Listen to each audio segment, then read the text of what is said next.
I think we might get started. We've only got half an hour. We've got a lot to rip through today. As I said, I'm Jess Irvine. I'm an economics journalist. I'm very excited to be here today because end of financial year is literally my favorite time of the whole year. And it's such a great time to have this discussion around tax and tax planning and ways that you'll be able to boost your tax return this financial year. Before we get into things, I just wanted to put the usual disclaimer out there that the stuff we're going to discuss today is general in nature. And obviously your personal circumstances can really affect your outcomes when it comes to tax. And you should, when appropriate and always, if possible, seek independent advice tailored to your specific situation, and that's going to help you. So just bear that in mind. It's a general discussion that we're going to have today. But before we do get started, I just wanted to hand over to the lovely Anita from Westpac, who's going to do the official introduction for today. Wonderful. Thank you so much, Jess. So good afternoon and welcome everyone. My name's Anita Gonsalves and I'm a proud Ruby community member and I work within the marketing team at Westpac. So before we dive in today, I'd just like to take a moment to acknowledge the traditional owners of the land in which we meet today. I'm coming from Sydney, so for myself, that's the Gadigal people of the Eora Nation, and I pay my respects to elders past and present. So thank you to everyone for taking the time out today to join us for this lunch and learn session. Welcome to any first timers also. Ruby is a community where we aim to educate, share information and experiences and learn from each other. So whether you're feeling financially confident already, this might be the beginning of something new, or if you just want to keep learning. And so, as you know, with tax season upon us, today we're going to help you make the most of it. So let me hand back to Jess to dive into today's discussion on all things tax.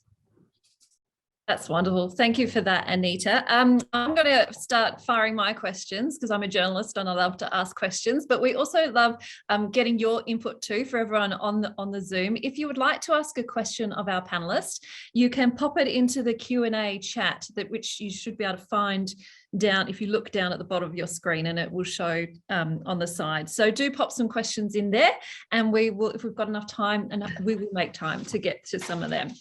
So I haven't introduced our panelists yet. Let me hand you over to Helen first. So Helen, you are an accountant. Yeah. and yes, that's okay. It's not a slur. And in fact, and I quote, personal mission is to make talking about tax less boring and a little more sexy. So do you want to tell us a little bit about yourself? Sure. I started in the tax space when I was about 17 years old at my father's practice. So that was a very long time ago now, and I've been doing that ever since. So I'm looking after small businesses and individuals. I'm looking after roughly the tax strategy and compliance of about 150 businesses at the moment and some 3,000 individuals. So quite a good client base. So I'm just on a mission to kind of help educate specifically young people and young women about tax compliance, tax strategies, and how they can kind of maximise their tax positions. Fantastic. I love it. And Theresa, you are one of the founding partners of TJ Accounting Consultants. Can you also just give us a hello and tell us a little bit about yourself too? Yeah, sure. So I'm half of TJ Accounting Consultants, and with my business partner, we started our accounting firm about 3 years ago. I'm a CPA with 20 years of experience in taxation and business advisory. And my passion is to work with people from different walks of life and being able to empower my clients to achieve the best possible outcomes for their circumstances. That's wonderful. So great. That's me in a nutshell. Yeah. Yes, no. So we've got two fantastic experienced accountants with us in the house to help us legally minimize our taxes and do it in the best possible way. That's what I'm here for. I've got pen and paper. I want to pay less tax. You're not here for the illegal ways. No, you can tell me about them later. Off screen. Helen, so could you just kick us off and give us just, an idiot's guide or a 101 to what is taxable income and how is it calculated? Yeah, sure. So taxable income is, as it sounds, the income on which you pay tax every year, right? So that can be made up of a whole range of things. Normally it's your salary wage component if you're an employee, or your business income. And then you've got all sorts of things. So government payments might come into the mix. You might have some foreign income that comes into it, some capital gains. You might have investment returns like dividends, distributions. So all of these kind of different streams, they work to make what's called your taxable income, right? So then we get from there, we take away all of the associated deductions. You've got all of your work-related expenses, all of the investment-related expenses. If you've got a property, all of those expenses come off. To arrive at what's taxable, what's the taxable component. So you only pay tax on your income less your deductions. And do you think it's true that the people's sources of incomes have just become a lot more varied, and like, you know, you can invest overseas and be drawing income from overseas investments quite easily. Has that changed? And if it is overseas, is that something that you need to declare? Yes. Yeah, that comes as a shock to many. Yeah, so it's taxable. Look, it gets pretty complicated. So just generally, if you are a resident of Australia and you live here and you work here, anything that you earn overseas, being, you know, foreign income on the foreign stock exchange or any type of foreign investment, all of that stuff is taxable. So it's treated as if you had earned the income here, taxed at normal resident tax rates. Yeah, the income streams have varied, you know, with the internet and with social media and with the gig economy. You know, we've got so many different income streams now, and a lot more people in the investment space as well. So yeah, a huge uptick in people getting dividends and distributions and cryptocurrency. Yeah, it's nuts. I'm finally getting dividend income for the first time in my life. I had to declare that last year for the first time. Well done. Theresa, can you just talk to us about the difference between lodging your tax as an individual versus a small business? There's a difference there, is that you have to decide which one you're going to claim under. Are you talking about the deductions or about how to? Oh, sorry, yes, when you're claiming deductions, yes. Right. So if you're an individual, say you are a salary wage earner, then you claim what we call work-related expenses. You can claim work-related expenses as tax deduction, and that goes into the deduction section in the tax return. If you are a small business, which is, I'm assuming a sole trader, because if you are a company, then it will be a different tax return that you have to lodge. If you are, say, a freelancer using your personal ABN to run your small business, then what you need to fill in your tax return and to claim the deduction is under the business and professional items sections in your tax return.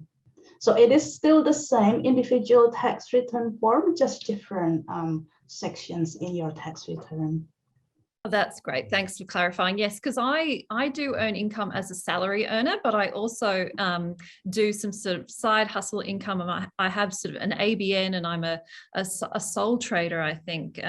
That's what it is. And I read a great clickbait article, which was like, if you want to minimize your tax, just run everything through your small business and you'll only pay 30 cents tax in the dollar. Does that work? I believe it doesn't work that way. If you are a sole trader, you will be taxed at your marginal tax rate. What they meant by small business and the rate of 30% is a company tax rate. A company tax rate is a flat rate, which is either 25% if you are a small business entity, and the maximum tax rate for a company is 30%. But it's a different business structure. Yeah. And so what's involved if anyone is doing sort of small business type sole trader stuff? How do you know if you should make the leap and it's more effective for you to set up as a small business rather than claiming under the sole trader at your personal rate? Good question. Do you want me to answer, or do you, Helen, do you want to? Oh yeah, it's up if to you can stay with you, yeah, if you don't mind. Yeah, sure. Yeah, so if in Australia, you are taxed at your marginal tax rate, right? So it is a sliding scale, which means the higher your taxable income is, the more tax you have to pay. So if you are an Australian resident, the highest tax rate for an individual is 45% for income over 180,000. So if you say compare that, if you are trading as a company and your company is eligible for as a small business entity, then the company is taxed at a flat rate of 25%. So once your income gets to the point where your marginal tax rate is higher than the company tax rate, from the tax point of view, you don't get any more benefits from staying as a sole trader. Of course, there are other factors to consider when you decide which business structure is the most appropriate for you. For example, if you want asset protection, if you want to bring in other investors in the future, or if you want to distribute profits to different family members, and also if you want to take into account succession plannings and other things to consider. Yeah, that sounds like definitely it can be a good strategy, but might be something you need to get specific advice on if you are sort of looking at setting up a company structure. Yeah, I would recommend getting a professional advice for that. Look, I keep putting myself on mute because I'm working from home and I've got all the joys from that, and I've got the gardener for my apartment block has just started the whippersnipper outside. So, but this is an excellent segue, Helen, because I wanted to ask you about working from home. Like I can see you're at home, a lot of us are working from home. So how has COVID changed, both our working patterns and what we can claim? How can we, because we can claim deductions for costs from working from home, how do we maximize that? Yeah, so the deductions that are available for work from home during COVID have actually always been available for those that were working from home in the past. So the deductions haven't really changed. It's just the level of people that have been claiming them and, the volume of the actual dollar amount claimed. So that we've seen a huge uptick, obviously. In terms of how to maximise, the tax office did come out with their work from home set rate, which is the 80 cents per hour that you spend working from home. But they were a little bit cheeky about it, Jess, and they included in that 80 cents phone, internet, electricity, computer consumables, absolutely everything, right? So you can't go and claim additional things on top of that 80 cents. So that's where people became a little bit unstuck. If you're using that 80 cent, you just apply it per hour, and that's what your claim is. Normally, what I've found in the last 2 years of doing COVID tax returns every day is that the old 52 cent per hour method, which was available pre-pandemic, actually works out better for those that are paying internet and phone costs additionally, right? So we revert back to the old 52 cent rate and then claim a portion of internet, phone, computer expenses, furniture, etc. on top. And the overall claim works out a lot better than what it would have been under the COVID 80 cent method. So yeah, it's kind of you do two calcs and you see which one works better. Sneaky. Who would imagine the government would make it so that they get to collect? Exactly. I'm considering for the first time doing the actual method, which is the third method, which I think requires me to go around my home and calculate the wattage of each of my lamps that I run. Yeah, literally. Yeah. I've done thousands of tax returns in 2 years and not one person has used the actual method. So you'd be the first person I've ever heard about using that method. If anyone can do it, I can. I think you can, Jess.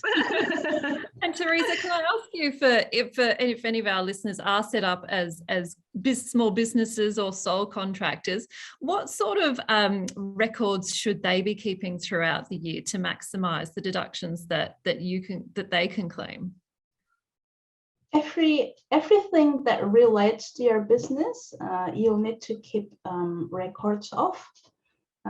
Mainly because keeping records is a requirement, but it also helps you, and your accountants will love you, and it will also save you time and money in the long run. So the best way to keep your records, if you are running a small business, I would recommend using accounting software, because you can track your records and you can also review your financials easily throughout the year. Accounting software can automate a lot of your record keeping process. And the good thing is that you can also attach your receipts in the software as well. So that means everything is kept in one place. So if you are ever got audited by the ATO or something like that, you will have all the records there ready to go. Yep. Also, if you are registered for GST, using accounting software will make GST calculations and your best reporting much easier. If you are a sole contractor with not a lot of transactions, say you're just doing freelance work here and there, then keeping records on Excel spreadsheet might be okay. You just need to make sure that you keep all your receipt in one place, and preferably in electronic form, because we know that paper receipts do fade. And you need to keep these records for 5 years. The other thing that you can use if you are a freelancer, you can use the free ATO app. ATO actually has an app, and inside that app, they have a section called My Deduction. And you can, in that app, you can keep track of all your business expenses. This also works for individuals. If you have any work-related deductions, you can actually keep track of your expenses in the app, including your car usage for business or for work.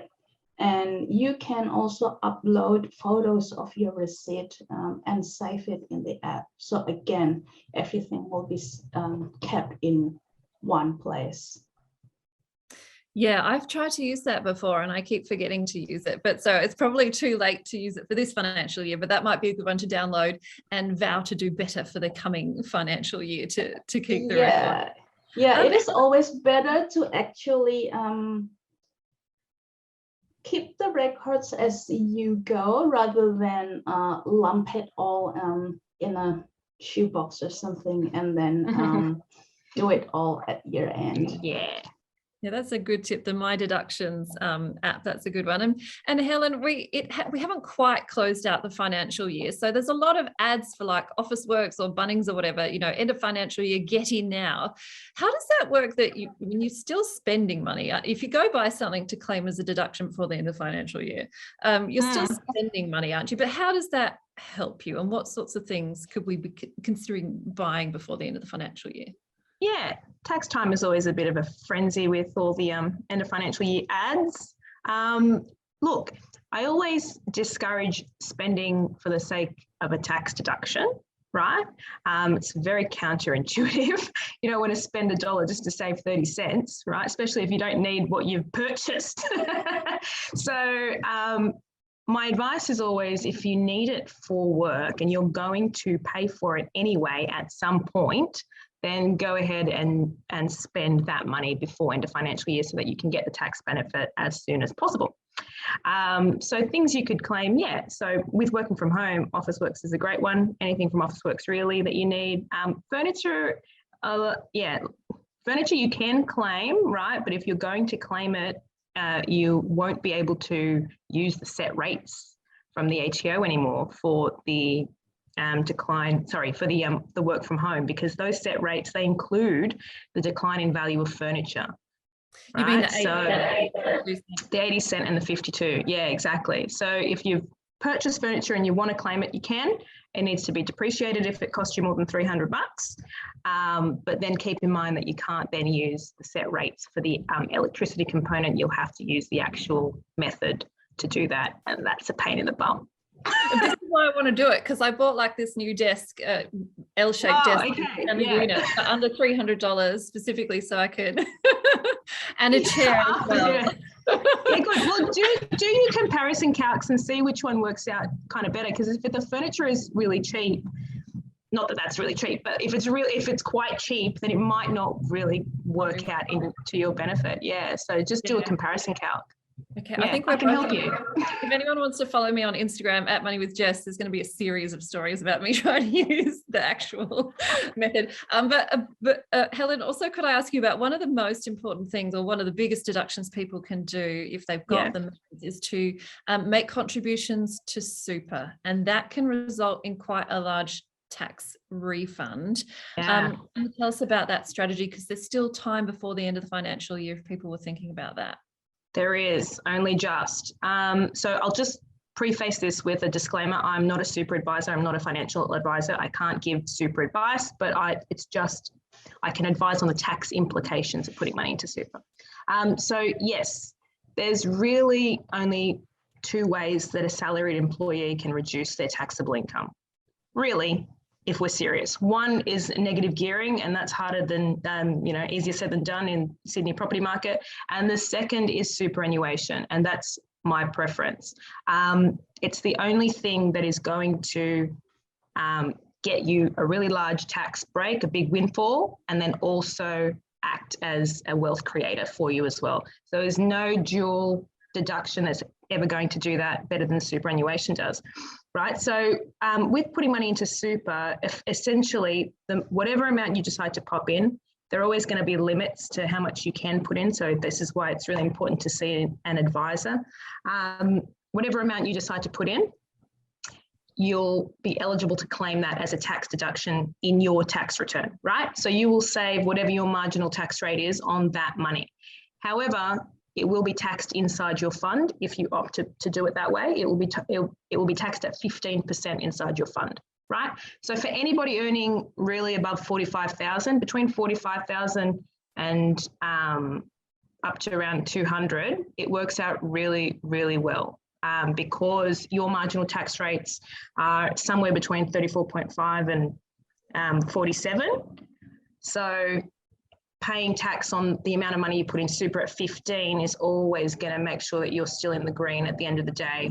And at the same time, you've put money in your super and you're building your capital base in there, which is an A+ situation.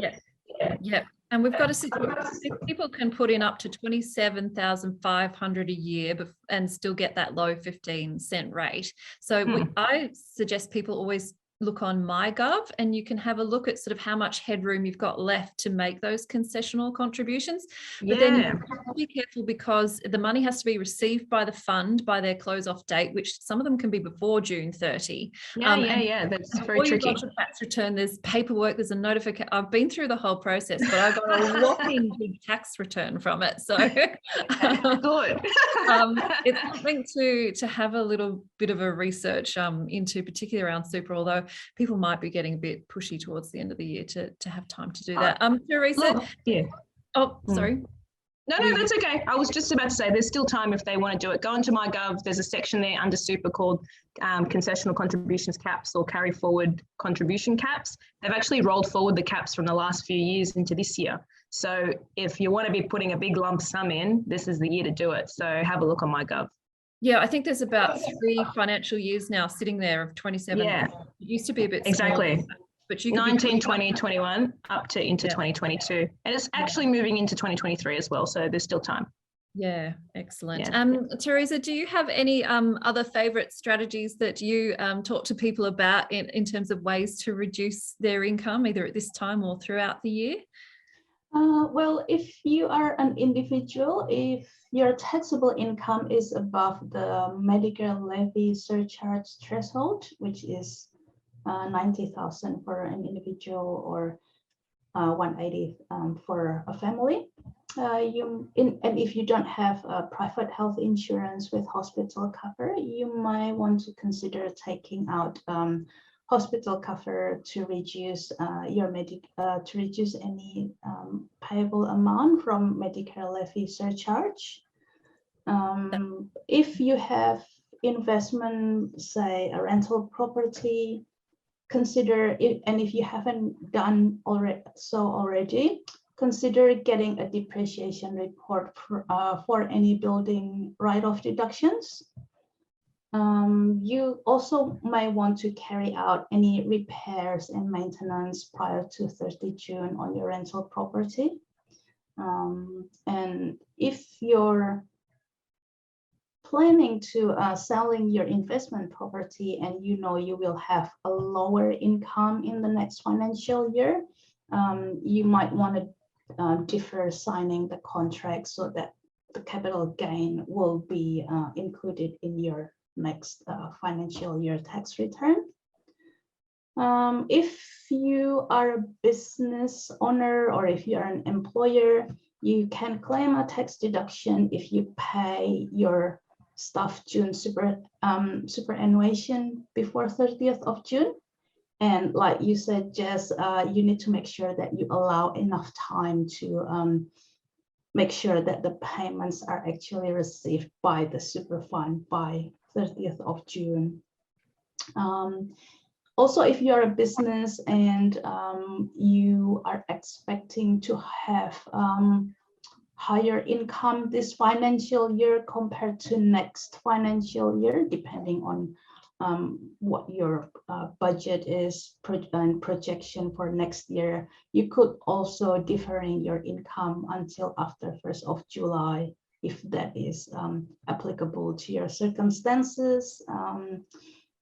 You might also want to consider prepaying some of your business expenses like insurance, rent, and subscriptions to get a tax deduction, because you will incur that expense anyway. I couldn't agree with more with Helen about not buying things for the sake of buying things. And just to get a tax deduction, it doesn't make sense. But if you need to get office supplies, stationery, computer consumables, and you have the cash to do it, you can do it before 30 June. That's a good thing to splurge on. Review your debtors and write off any recoverable debts before 30 June. This is applicable for businesses. And also review your asset register, scrap any obsolete assets before 30 June. And if you want to take advantage of the temporary full expensing of the depreciation assets, then you can do it, because then you can get the full cost.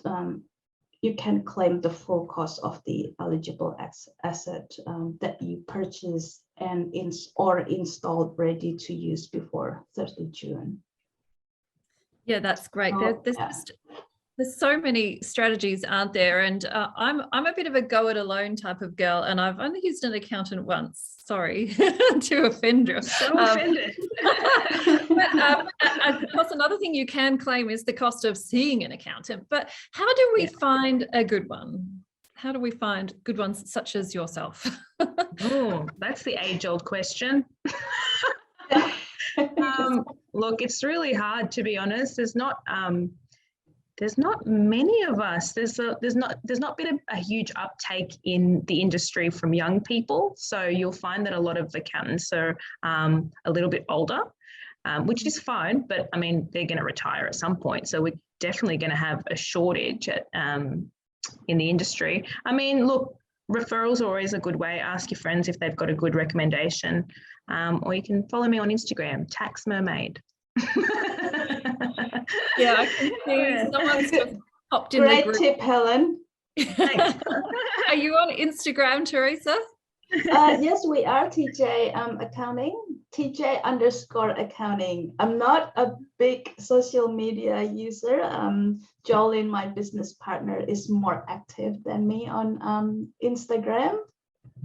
Yeah, but yeah, I guess one tip that I have is if you want to work with an accountant, you would want your accountant to be your trusted advisor, and you need to be comfortable asking questions.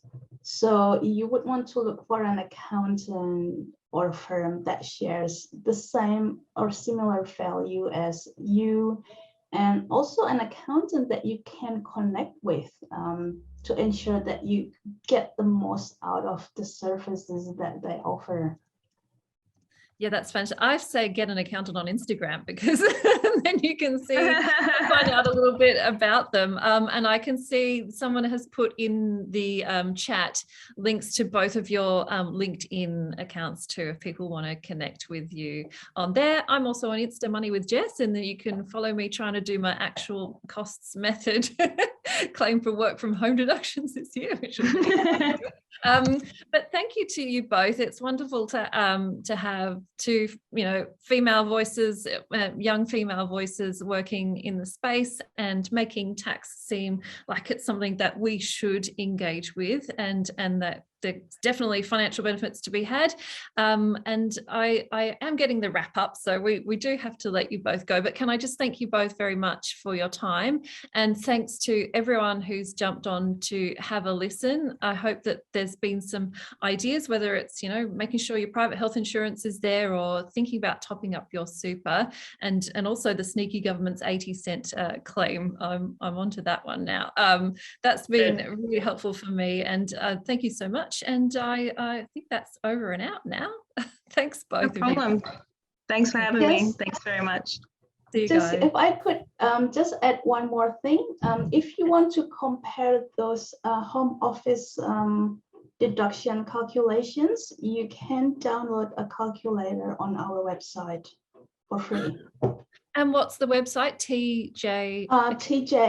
tjac.com.au. Yeah. Okay, fantastic. Excellent. Okay, well, happy tax time, everybody.